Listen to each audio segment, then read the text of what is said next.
Two things to do today. I want to do this fella. I've called it Power Series Part A.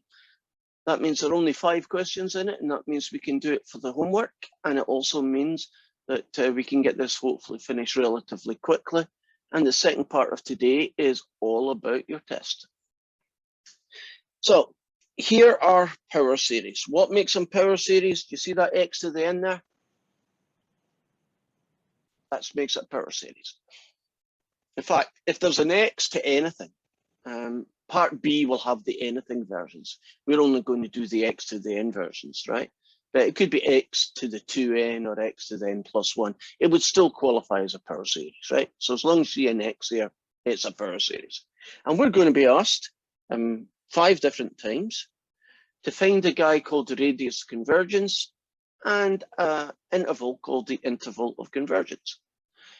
So what I want you to imagine is if I gave you this question and I said to you, for what values of X will this series converge? So for what values of X will this series converge? You are finding the interval of convergence. And if you know the interval of convergence, you get that guy for free. So don't worry about him, because if you get him, you get him. In fact, here's a made up question, but can you see that these numbers match that number? So if this is minus 2 to 2, that'll be a 2, right? So don't be too worried about how to get the radius convergence. That comes out typically in the wash. So how are we going to find the values of X for which this series, this power series, converges? The vast majority of the time, you're going to use the ratio test. Now and again, you could use the nth root test. Right? If you really wanted to, you could use the nth root test. If you scan through the 5 questions I've got here, me personally, there's only one of those 5 that I would use the root test on. Anybody, any idea which one of those 5 I would use the root test on?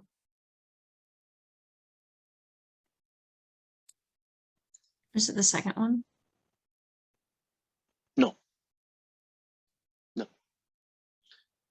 Remember, the root test had a special kind of shape to it that kind of made finding the nth root of it easy.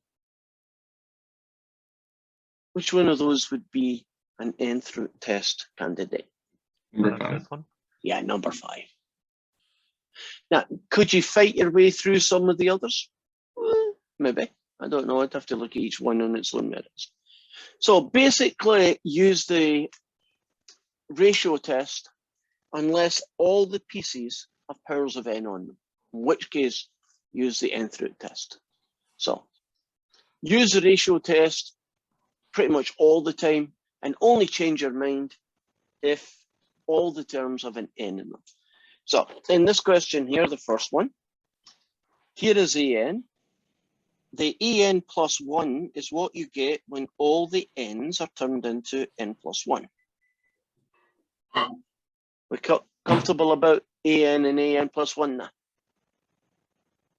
Now, in this particular example, we don't have a fraction, so that's fine. The top guy looks like this.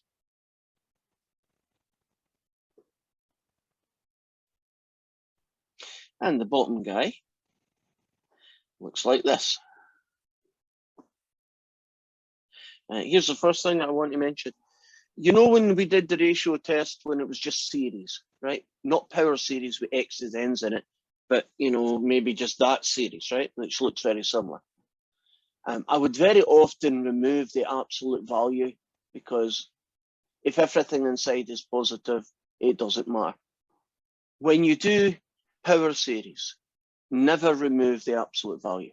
For whatever reason you think you might be able to get away with it, just don't. Keep the absolute values all the way to the end, right? So a little tip, keep them all the way to the end. Now we get to do some battles here. Would you agree that the 3 cancels out the 3? Would you agree that x to the n plus 1 cancels out most of that but leaves 1x on the top? What would happen to -1 to the n cancelling out -1 to the n plus 1?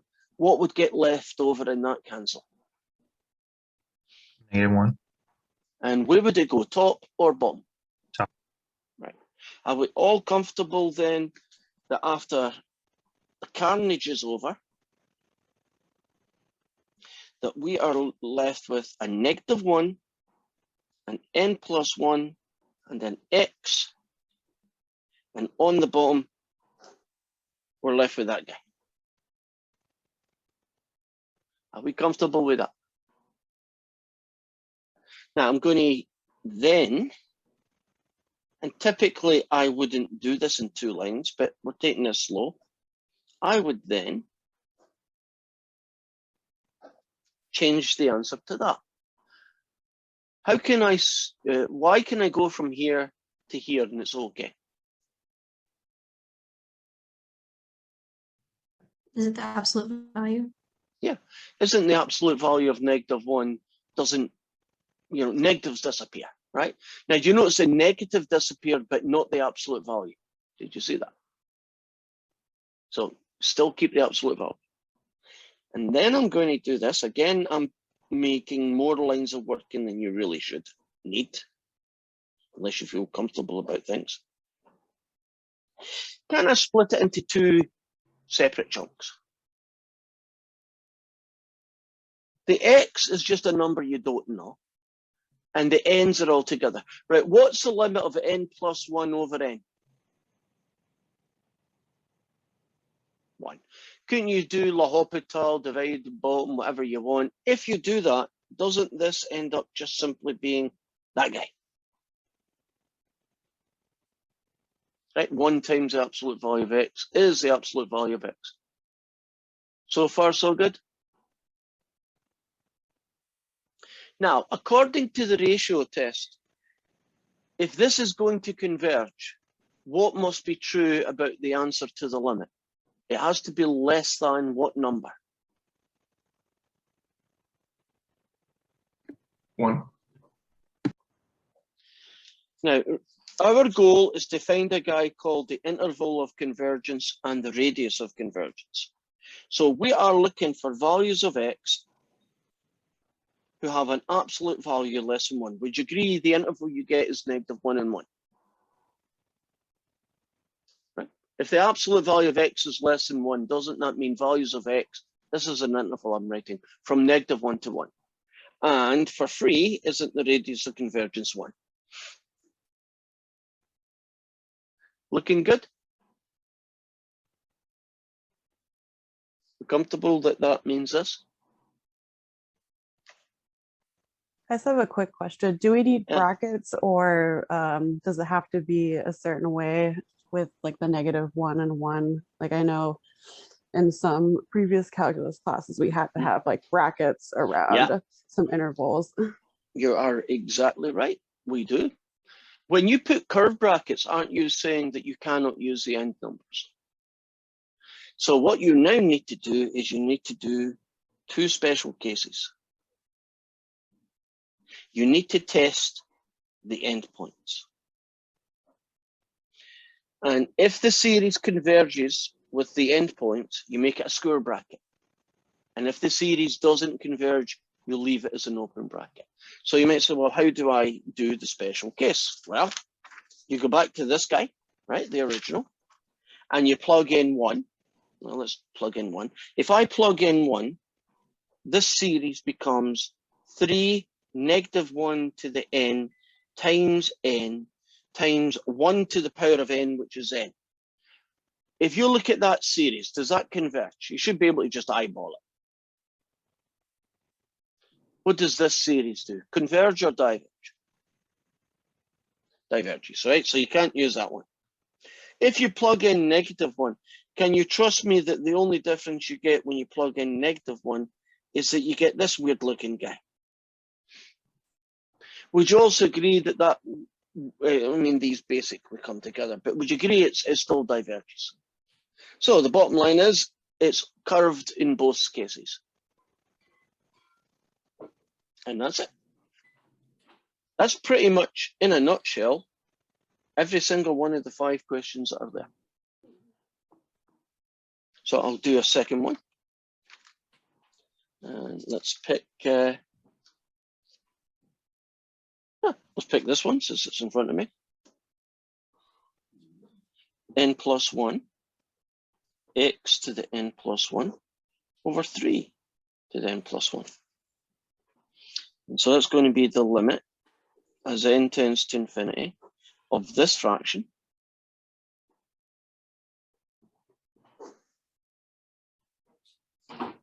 and divided by the other one, you basically just turn it upside down. So you get that.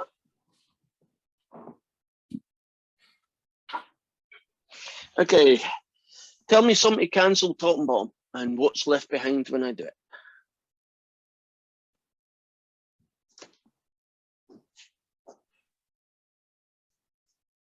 Something cancels, somebody in the top, somebody in the bottom, and what's left behind.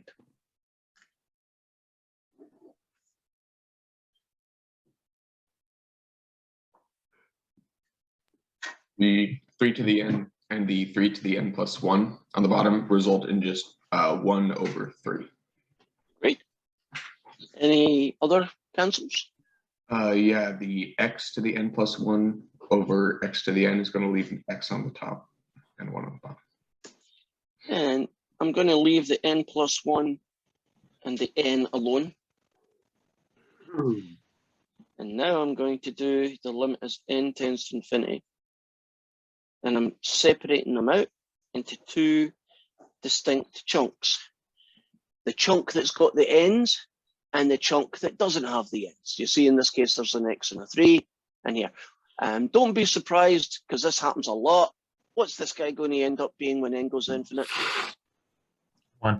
1. So in this case, the limit is that guy. Now, if you are going to converge, and that's the only guys we're interested in, shouldn't that be less than 1? If you do a little bit of math on that, isn't that the same as that? And that means my interval of convergence is -3 to 3, and that my radius of convergence is 3. Now, just like we did in the last question, don't we now need to test the two end points? Good. And the two end points would be -3 and +3. And if you plug in -3, it looks something like this. Gesundheit. And if you plug in 3, I should have planned this ahead a bit better. You get that guy. If you cancel that down, it ends up being sigma n, so that diverges. And if you cancel this down, it becomes that fella, which is also diverges. You see that the two endpoints don't work.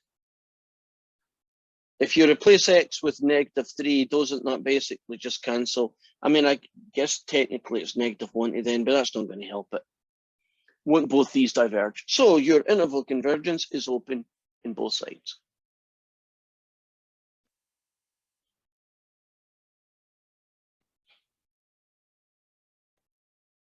Are we good?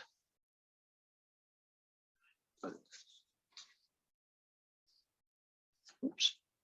Let's let me pick. I'm gonna pick 5, my last one.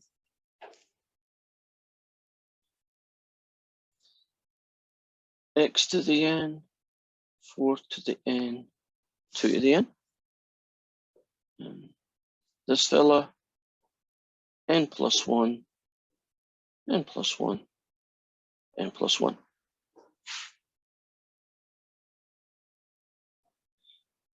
Set up our,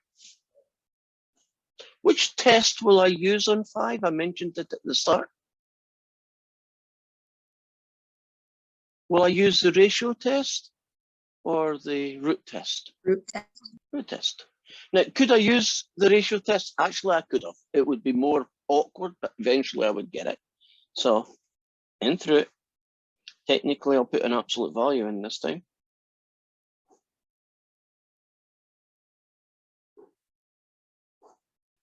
And that's going to be the limit as n tends to infinity of root.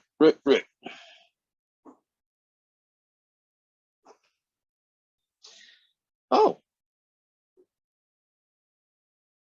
Didn't the answer just come out as x over 8? It's kind of nice, isn't it? You know, the limit of a number is a number. Of course, we want it to be less than 1. So won't that mean the absolute value is less than 1? I'm saying 1, less than 8. So R will be 8, and our interval of convergence will be -8 to 8. And can you trust me that when I test the two endpoints, both of them diverge? One of them, you add up a whole load of 8s, and an infinite number of 8s is bad news.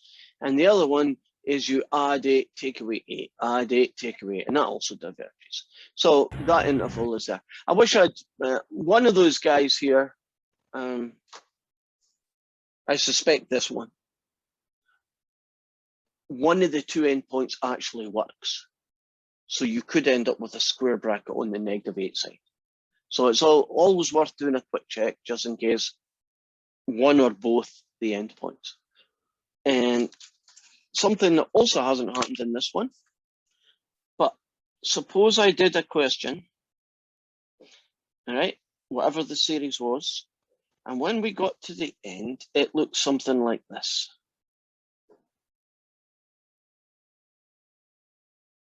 Right, like that. Now, when n goes infinite, would you agree the answer is 0?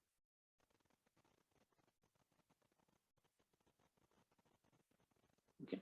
Now that one, isn't it always less than 1? Isn't 0 less than 1? So that's a very special case.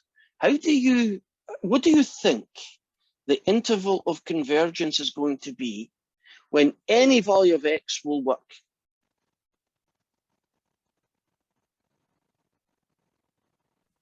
Would it be all real numbers? Yeah. And as an interval, it would look like that.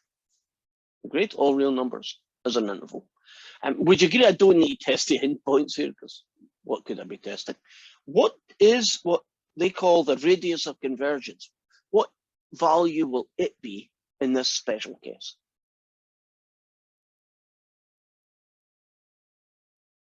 Yes. Isn't the radius convergence whoever that guy is?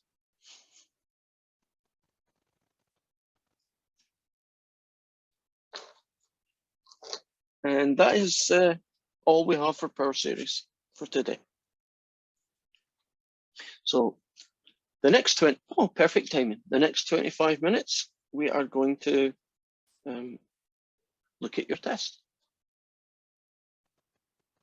Talk about your test and all that good stuff. You're going to have to move that. You know, anything you've caught, you know, you can look at this video again. So any